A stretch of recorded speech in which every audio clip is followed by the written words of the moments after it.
Welcome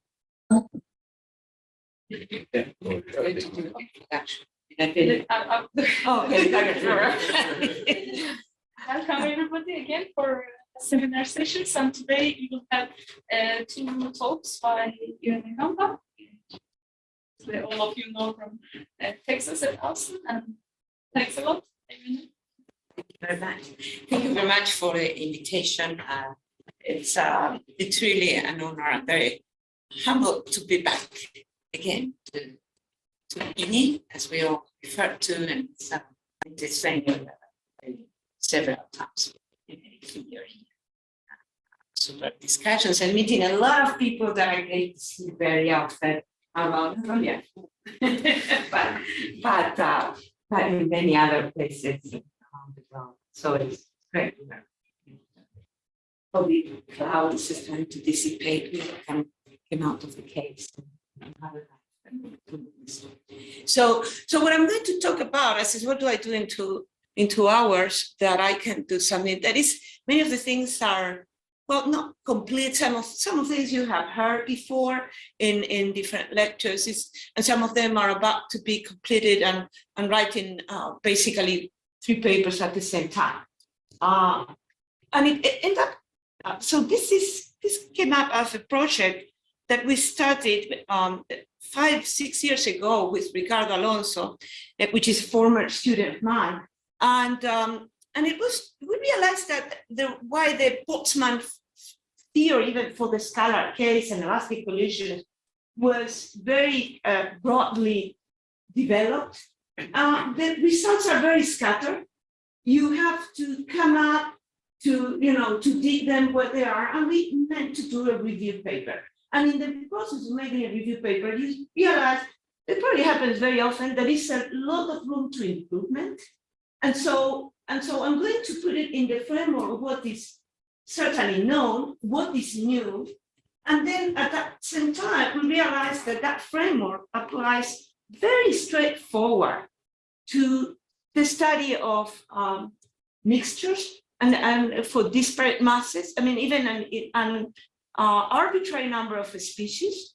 It also gets into to treat the polyatomic gases. And here I want just to show you, and we do know it applied to the classical inelastic theory. So just to give you a frame, I mean, what is going to be the same and what is going to be different is what I need to explain.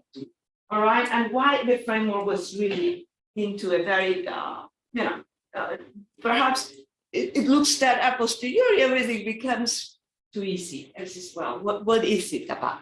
And it's about 3 things, and I will explain, okay? So this is the classical diagram for elastic collision. If you have ever seen the Boltzmann equation, this is exactly what you get. You have 2 velocities. Sorry, maybe I can enlarge a little bit the screen. Yes. So I'm going to browse on the 3 of them. And oh no, this is not. Oh, that's a reason. All right. Yes. All right. So I'm not going to play with that. That's what I want to have.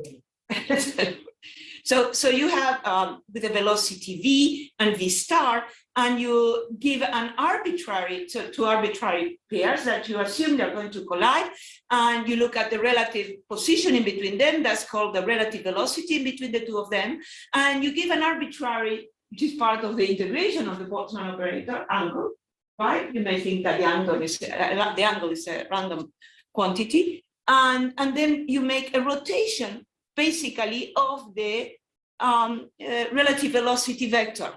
And that actually gives you the ending of the 2 vectors, or so it gives you the magnitude of the 2 vectors, because you do know that the elastic theory conserves center of mass and local energies. And that means that there is the sphere that you have formed by the center of mass and the vector whose diameter or the magnitude of the relative velocity is an equal. Okay? And so that basically tells you how to do the elastic problem. yet it was written by Boltzmann, Maxwell. It took about 100 years to come up with an existing result, 110 to come up with global end-time solutions for very restricted forms of the collision frequency. I will talk a little bit more about that, and I will tell you what can be said that is new, even in this case. The next case is the case of mixtures. So now you enter into something that is a little bit, you see more diagrams later on. It's a little bit more complex because in the mixture case, what you have, you start with the same diagram, right? The two velocities here. You get the relative position, and now you're assuming that the species have disparate masses. So we are, when people say about mixtures and you go to chemistry and so on, there may be more attributes associated to the species that you can model. We are assuming here that the masses are different, and we render them with different size just because we can visualize it. But we assume that they have the same size but different masses. All right? Otherwise, it would be two parameters. This is just we take different masses and can be as many as you want. And so how do you get the diagram? We really work hard with me. This is what we did with Milana. We work very hard because we really need to visualize the things. Otherwise, it's very hard to get something. And essentially, what you have is a correction. It's a PT. I mean, in the slides, all the diagrams are well. You can see them better. But what you have here is a displacement of the center of mass due to the fact that you have different masses. And what you get here is the difference of the two relative masses with respect to the sum of the masses of the right? And that basically does the following. It's like it displays what it would be the post-collisional relative velocity once you fix the scattering angle. And this is something that is very interesting in kinetic theory. We always fix a scattering angle with respect to the elastic relative velocity. And then the equations or the interactions are done deforming from that direction.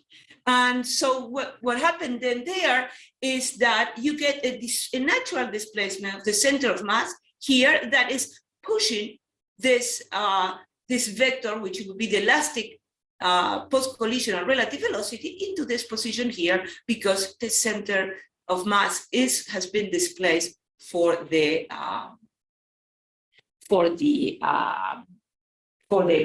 two pairs that are interacting.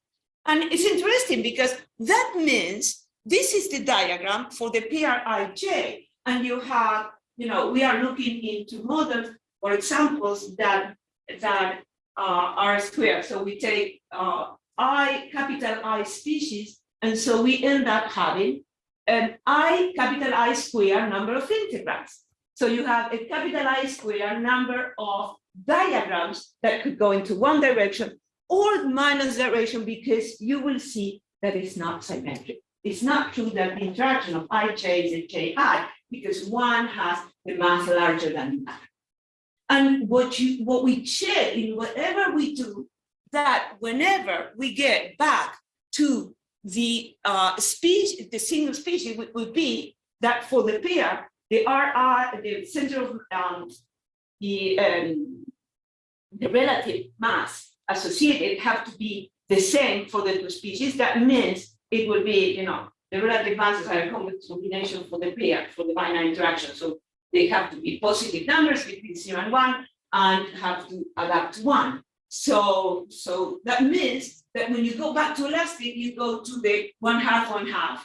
And that means that whatever calculation you do, you should recover the estimate of the elastic field for the scalar case.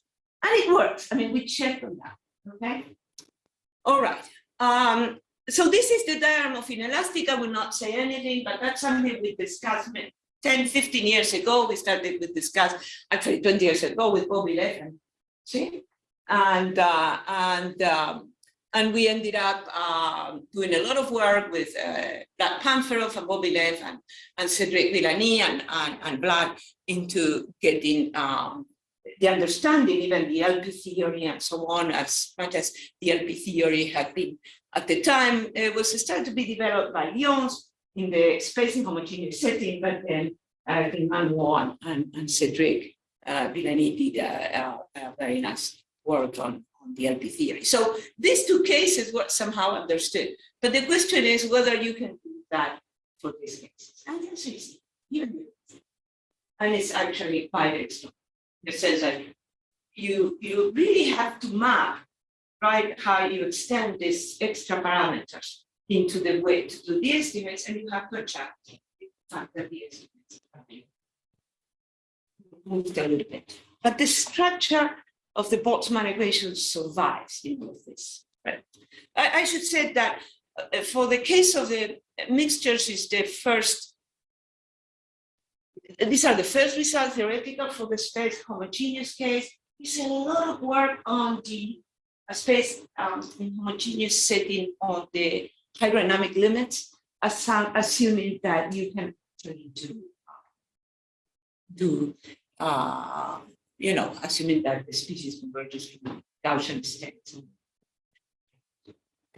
What you don't know is how long does it take to a mixture of several species to get into the limit, because the stationary, the hydrodynamic process tends to stabilize at different rates for different masses. That is so all right. Okay, and this is the polyatomic diagram. And the polyatomic diagram was the one we devised it also with Milana. It took us a long time even how to render or how to explain it. So I'm not sure if this is the best way, but I tell you what it is. The polyatomic interaction is, in the scalar case, you start by the simplest form, put elastic interactions, but you assume an extra degree of freedom into the variables, which is the internal energy that the particle may have. So actually chemists use it a lot to model mixtures of argon and, for instance, neon gases. And I have some work done several years ago, people from aerospace engineering doing two shock waves interacting and seeing what happens of the shock wave with the Is that the angular velocity?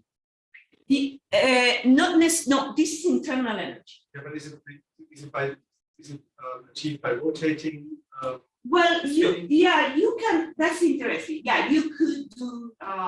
You can actually enter in the partition functions. So how do you distribute the internal energy? For instance, the rotational and vibrational components associated. And that's a way. That's right. It's a way to enter it into the model. Okay. All right. Maybe I have some diagrams. I'm not the person that. I mean, Milana is the person to talk. She really knows more than this detail. But essentially, the diagram, this is what I'm trying to explain you how you render the diagram so you can understand it. If I actually look, you stand here. So we put little balls because you said, well, polyatomic means that, in fact, is that many of them can be combined. And this, again, it's a rendering picture. It's nothing that you can see. But what you see is the following. The plane here, which is the plane that you can see here. So what we are here is by putting looking from the top and kind of the projection that it would be from the I-axis, the internal energy axis. But for as long as you look at the interaction of the velocities itself, you keep them with elastic laws. They conserve center of mass and local energy. But when you look at the variable I, right, and I prime before after the interactions, they can actually change position in time.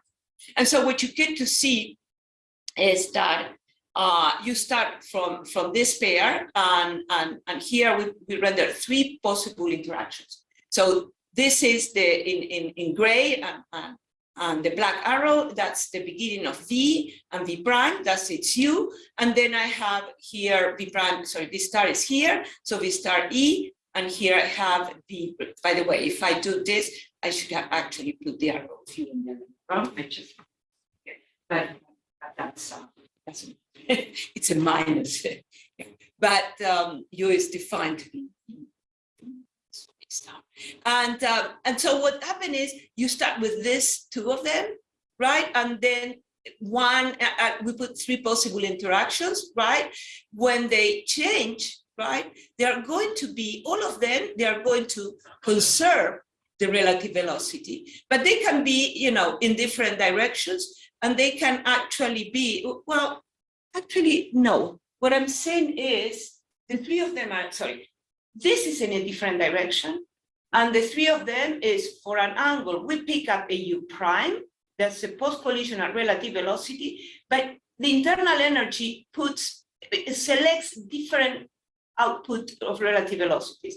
The blue one for this two, the purple one is this one, and there was, and the purple one, so we have two. Okay? And that is the only way we can really explain what happens. So in a sense, this is an interaction that entangles the V with the X. It's not that you have to put them or study them completely independent. So, all right. So then this is a slide that I like to have because I talk about this in audience that are not perhaps as versed as this.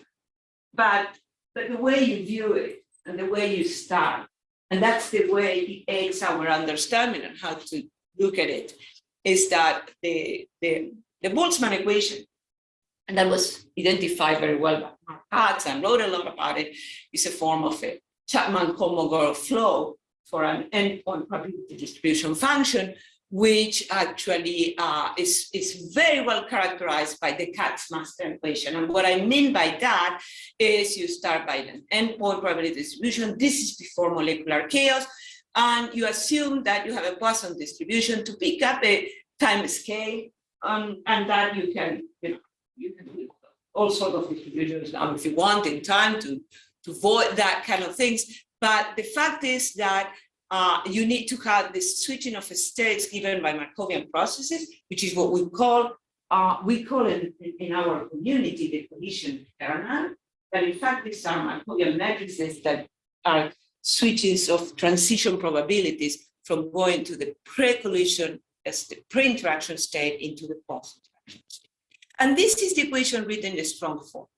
And I put here the singular mass, the Dirac delta, because I can select here what is my interaction. For instance, you can see the Boltzmann equation written sometimes in a strong form with this framework, where here this Dirac delta would be actually twice, a two-dimensional one, and one the center of mass, the conservation of center of mass, and in the other one, the conservation of energy. And that is the strong form. But when you write it in a weak form, it becomes something that it is much more transparent for us, which is the following. And it's the last line of the slide. And so what in fact, people tend to call it the Katz master equation, because really it's like a generating process of theory. That's the way they like to look into this framework. But from our understanding, the fact is, I have not said yet what the Boltzmann equation is in this framework, but the Boltzmann equation is a bilinear structure that actually is going to come up out of molecular chaos. And that is what is going to make it a little bit more unusual from the Kolmogorov type of flow, but at least you start to dissecting and understanding what it takes. And so in the framework of in the weak form framework, what you get is that the endpoint probability distribution function now is localized. It's not pre or post on the unknown, but what it actually the interchange of interactions go into the test function, into the weak somehow, or the, you can put even the Fourier transform, like many times the probability of that, so even numerically, or you can put whatever this function is suitable for your calculation. But then what really matters is that this comes up into the post-collisional velocity minus a pre, and that has to do a lot with detailed balance principle as much as decay effect. So how you frame this. So the strong form is pre, the weak form is so for instance, the weak formulation, the strong and weak formulation for the, So here I just write one note below. So the weak formulation for the Boltzmann equation, you've seen it before, and I give you just the exchange of interactions in center of mass and relative velocity coordinates, which are essential to the LP theory, as I will show. And then you get to see this very simple form. And this is after molecular chaos, after you have reduced the system from the endpoint to the single point probability distribution function. By no means I trivialize that sentence. And I don't know how that process unfolds. I know that process is called fairly understood for the Boltzmann equation for elastic conditions, the scalar case.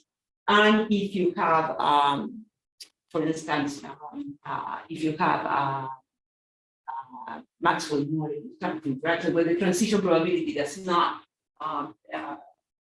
depend on the relative velocity, that's what we call Maxwell type of interactions.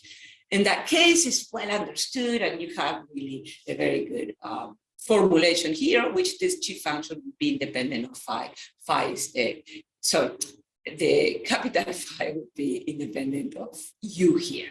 But if not, this formally you can do it. And in the last 30 years, people have done wonders with understanding the dependence. All for the last decades. So I should say these weight functions, which are very crucial, are responsible for the code informations about the dynamics of the interactions, not only the analytical, the molecular chaos assumptions that sets up the time and reversibility. That becomes, I think it's also well understood.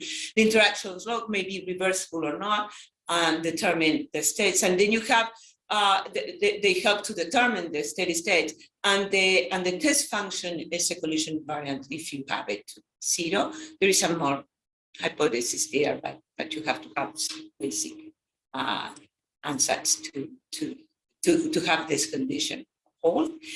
The collision frequency encodes the properties of the solution. And I mean by that, regularity, analysis, I mean, all the estimates that you want to do, and as much as the decay. So if you want to change, for instance, if you want to have a binary interaction, but you want to go faster or slower, you modulate that by changing this function. That perhaps that is what I'm saying.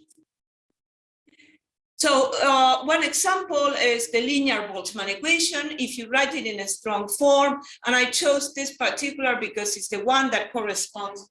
Maybe if I shrink it, I don't know why it's not. Oh, okay.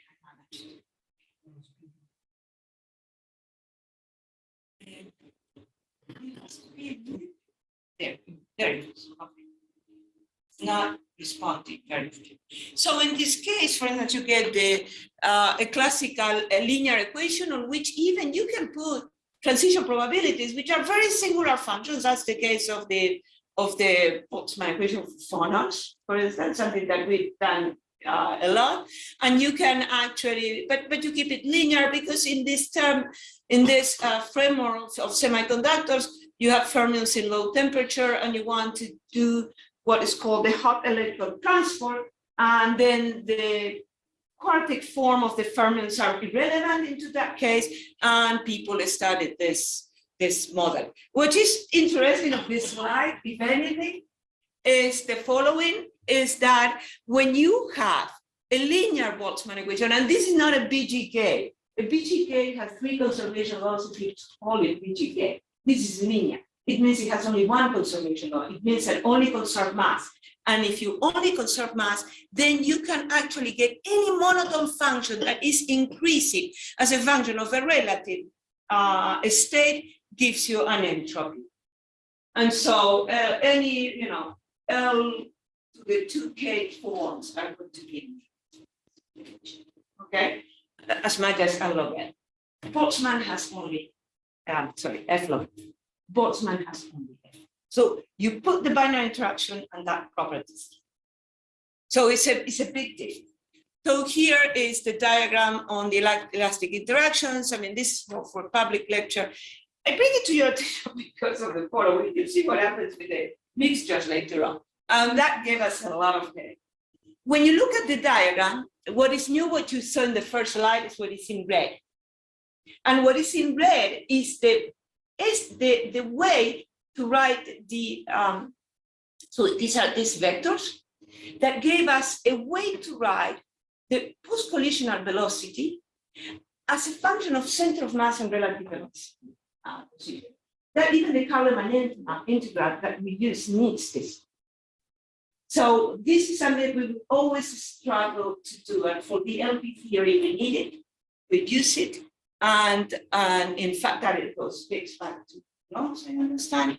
And it's interesting because here, right, when you look at what are this center of mass and relative velocity coordinates, basically is to take the pre and the post, or the post and the pre, if you just look into the wave form, and then you can see that the difference between them, right, which is these two vectors that are here and here, are proportional to these quantities.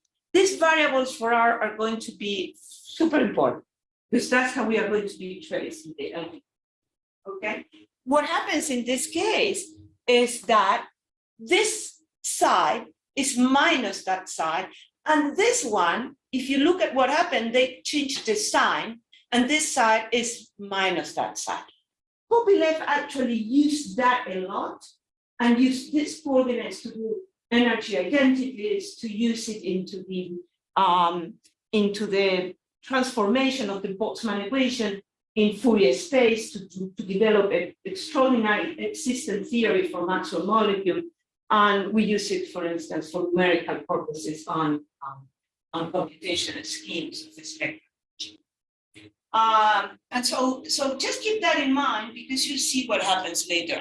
And then, in all of these things, I mean, the post-collisional relative velocity discussed in the elastic case, you keep them and you see that. Okay, so more about the elastic interaction law, and with that I finish. This is the strong form. This is a strong form of the collisional integral, and I have to say that I started from this side, and from here, we work on that. It was with Jose using the Fourier transform, but everything was kind of magic at that time. I guess we were a little bit young and immature, and but now, 20 years later, if I have to explain it to my students, I really start from here. This is, by the way, this is the way Boltzmann wrote it. It's untrackable. But Boltzmann wrote the weak form. Maxwell actually writes the Boltzmann equation with the same purpose from the probabilistic point of view of thermodynamics, but he writes it in weak form because he thinks of it much more probabilistically than Boltzmann. And they communicated between them. Maxwell he died within a year and a half, and Boltzmann was in 30. So it's very interesting because they really grew. The Boltzmann-Maxwell distribution, actually, Boltzmann called them the Maxwell distribution. So he refers to the equilibrium state in velocity space, but then people call them. Okay. About these properties, I don't need to say much. Conservation of mass, momentum, and energy is very easy to check with the collision invariants, which are constant linear velocities and just this particular square of the magnitude of the velocity.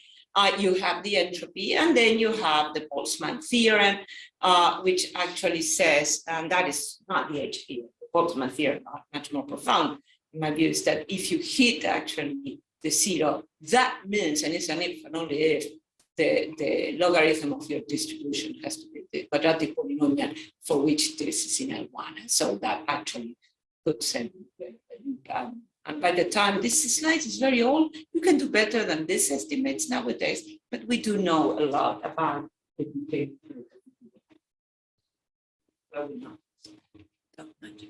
But there is a lot of people that have more in the last 30 years. So I'll skip this part, okay? Because I don't want to lose also the Landau equation because for another time.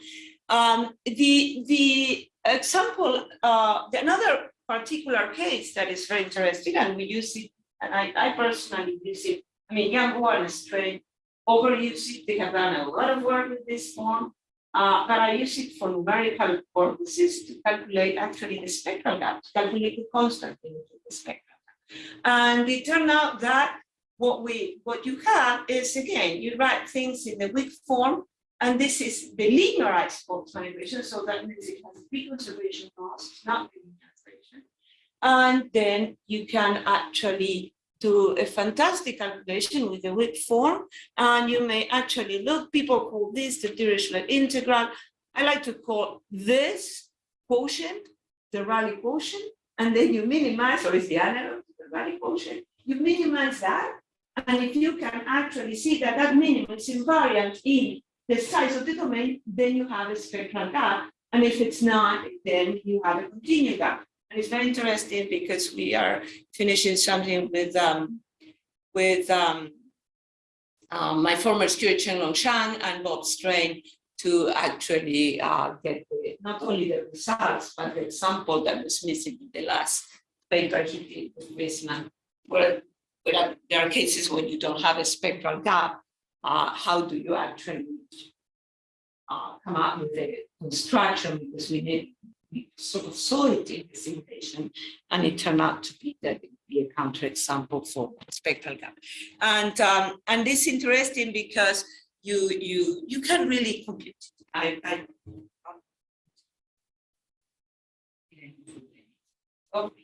Decay rate theorem, I'm going to skip that. So then the idea is, whatever we do for the classical Boltzmann, we can extend it to this text. I mean, except I haven't go into all the details of the decay rate theorem for mixtures. I believe that we have some existing. So what is what we have? This is polyatomic. Maybe I go back to this slide later. So the binary mixture is this diagram. As I mentioned before, we have these deviations, which introduces this. So if you rearrange this, you get the same variables that I showed you before. And that would actually be the thing, to see how do you use the exchange of coordinates to get what you want, and how does the estimates change with respect to it. All right, so back to the classical theory. So this slide is now the explanation of what you had on the first pages. You have the condition invariance, you have the F log F. Can you actually do a theory and show what to do? And the answer to that is yes. We actually, yes. This is not polyatomic. No, this is an elastic case, and we visited it.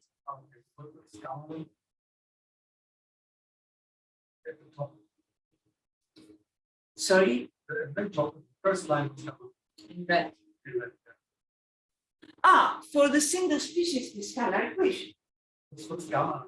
Oh, gamma, sorry, gamma is all right. Gamma, all right, okay. Perhaps I went too fast. That's a very good one. So gamma is, perhaps it's in the previous. Let me see. Yeah. So, oh, sorry, it's lambda in this previous slide. It might be the only one that I forgot to change. Okay. So the transition probability or collision kernel that I like to think about that way is split as a function of the angle, and that is crucial for many of the calculations that we do. And the potential could be a function that is bounded above and below by e to the lambda. And I'm covering the case here of this lambda being positive or C. If you don't, you get into what is called the theories of potentials, and many of the things we have here to expand into this model would fail. I will solve it. Okay, so then okay, so what is going to be new here? Okay, the first observation is we're going to be working in Lebesgue spaces, and we're going to be using the classical Lebesgue.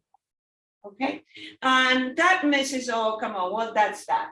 Well, actually, it facilitates a lot of the calculations as soon as you work in advanced space, because you have the natural nesting spaces, estimating become much easier, upper bounds and lower bounds in terms of, so that.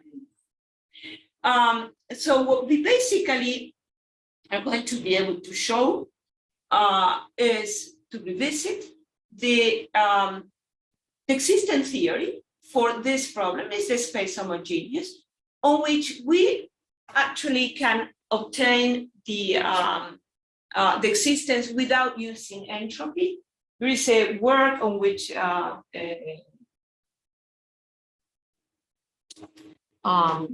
Bember did something many years ago, but I believe he worked out with, well, he worked it out with being an infinite,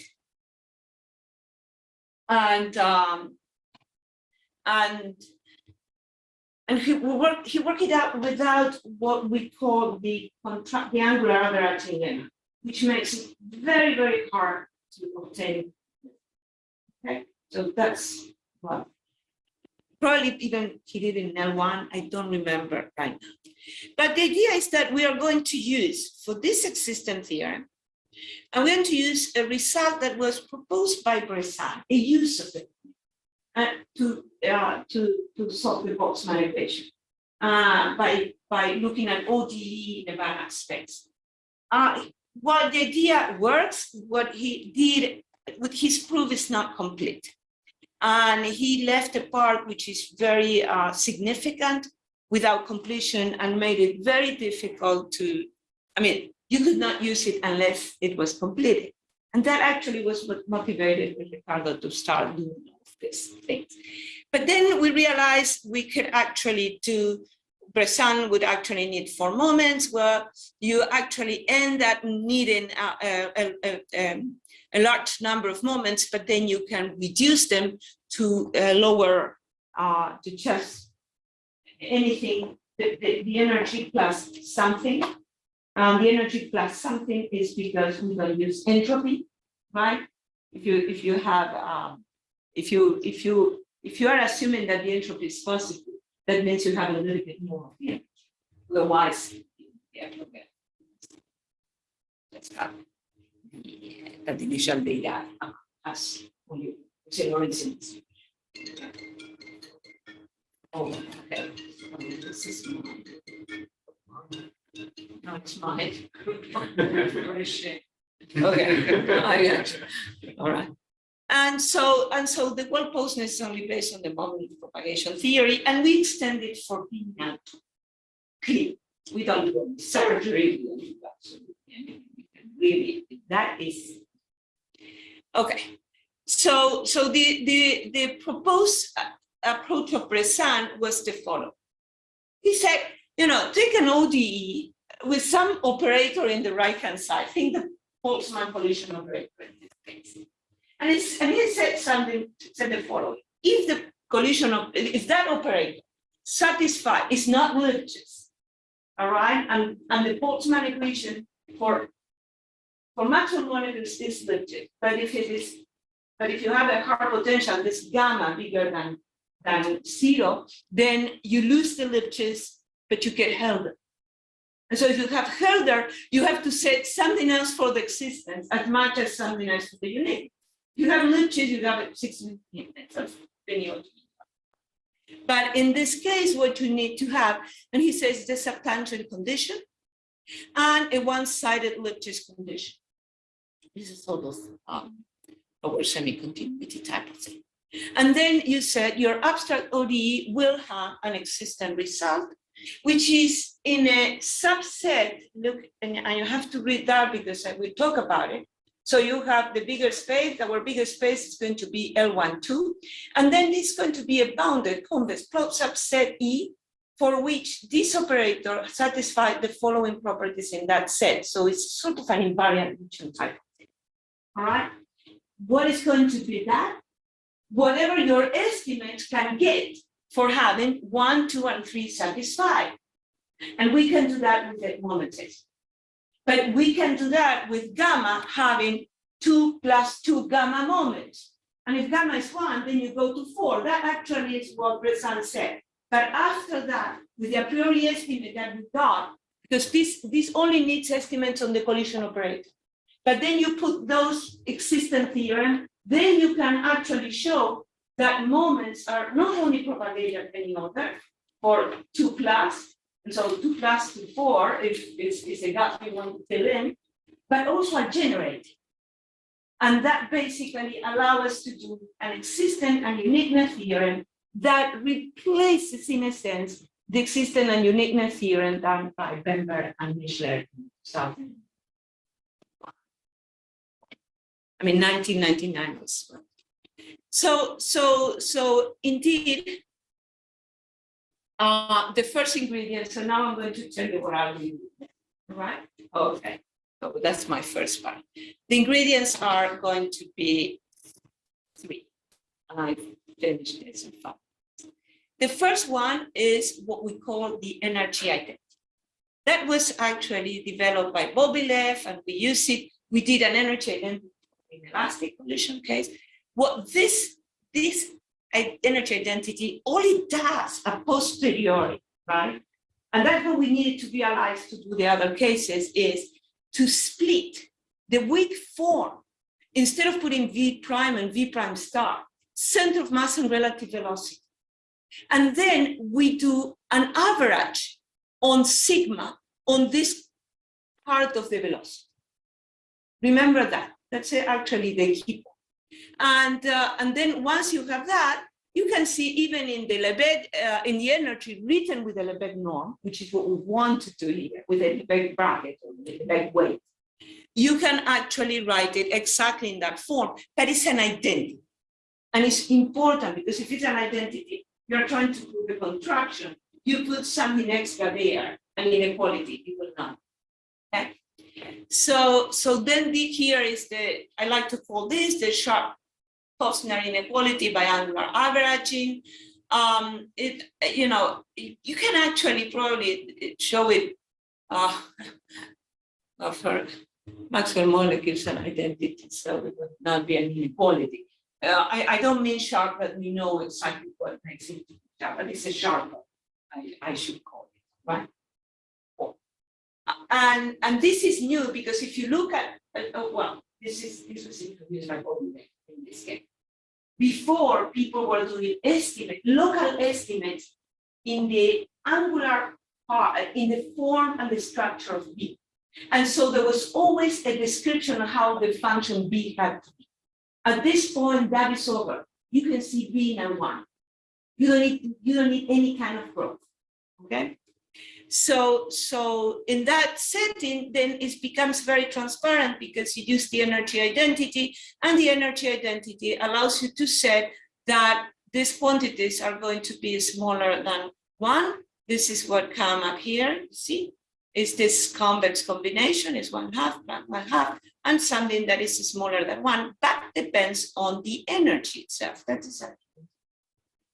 is a question that Father got to around in there. We could actually overcome that for the mixtures, and we could. Okay. So it turns out that then with this you get a contracting. I've said the angular contracting constant, and the contracting constant is this quantity here that we call it mu k, right? And that means that mu0 is going to be the one that corresponds to the energy. So it has to be that on mu0 is when k is equals to 2 or to, mu1, when k is equals to 1 is twice the number of, so 1 corresponds to energy, then this is identical to the energy identity, and then the plus and the minus in collision operator will be 0. But for any larger power, the gain operator in moments for the weight decays faster than slower. The loss dominates in moments, and that's why the ODE. So then we actually write the moments estimates, and the moments estimate, this is something new that we came up with. Ricardo incorporated a lot of interpolation theory that works wonderfully if you have the Lebesgue bracket, but how people wrote it before without the Lebesgue bracket is very hard to make these estimates. And then we got that the moments can be estimated, and these are sort of a priori estimate. So this is the bound for the Boltzmann operator, okay, the moments of the Boltzmann operator, and with the ODE, you put time on the right-hand side, it will give you an ordinary differential inequality for moments, and then you see this actually picks up from the interpolation all the orders that are smaller than 1. So the MK with something that you can get here, M1, and would be Bernoulli equation, but this is actually better. And it decays faster because you get a smaller one. Okay, so we are able to get then this form of the moments equation, and with that we identify that this point here is a coercive constant. The coercive constant, I really like to call it that way because you trace it all the way to the decay rate of it, and it's going to come on any estimate that you do. The coercive constant goes to 0 and you do, right? There's no way we can solve that globally. And then you get momentous generation and propagation, and you can see how the estimates depend on moments. And then we do the tails of distribution, but I can pick up on that in the next. And then I pass. Yes.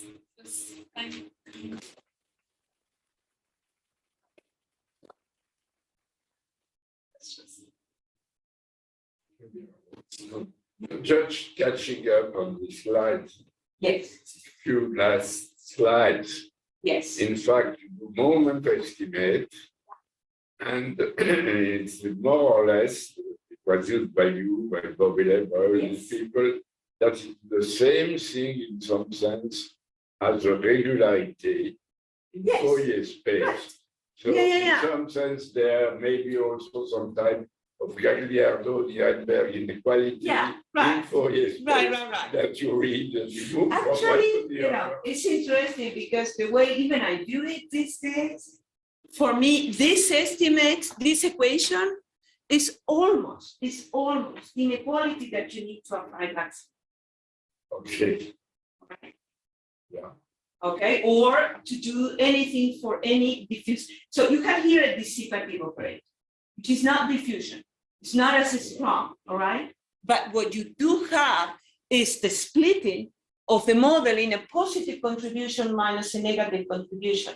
And you do have a lower supporting estimate that is always going to be dominated, even in Lax-Milgram, when you do it, you do the coerciveness, right? You get the quadratic term, but in the upper bound, you are going to have a linear form. So in a sense, the positive part, right?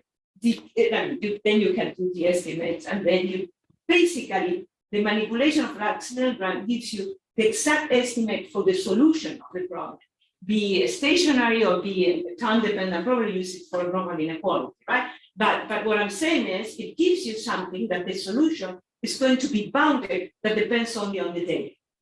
This is exactly what we get here. And the coerciveness, I want to say that the AK is the negative part. It's exactly like what happens in the Lax-Milgram. So the Poincare, whatever you put the strict electricity and the Poincare constants, it actually can degenerate your estimates because they would have part into this form. And beta is part of the capital B, you see here in red, and that basically explains it. I mean, at the end of the day, and then what we, maybe I should say that finished and not give the second lecture. What I'm going to do is the same moments, let's see that polyatomic and mixtures have very, they have ODEs. So all the work is to get it. I show you how to do it. We did it for the ternary problem with Yao Kim, Spatz,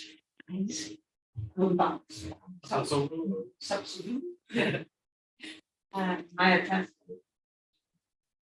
I have a short question for people for break. Not?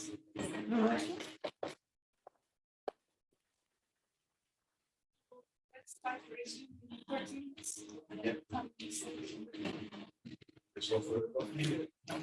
Okay. Yes, okay.